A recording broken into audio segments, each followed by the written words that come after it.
Ngayon guys, proceed tayo sa design. So ang gagawin natin is studio unit siya ng AVIDA ARCA South. So ayun guys, ang gagawin natin dito, itong kitchen extension, and also ito, yan yung gagawin natin dyan, itong overhead rep, and also this extension. Then sa kanyang CR, ang gagawin natin shelves and lavatory cabinet. Then dito is yung closet nya.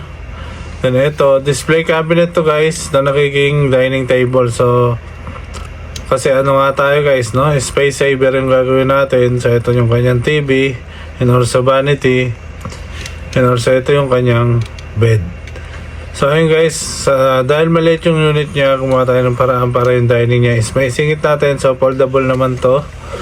Then pag ninatag nyo yan, ayan naman yung kanyang kainan. So, balikan to siya guys, makikita nyo. Yan o. Pag nakatiklop siya, ganyan siya, pwede siya maging display cabinet. And pag nilatag nyo, magiging table siya para naman maging dining. So, ayun guys, simulan natin. Baka simulan pa ng iba. Let's go!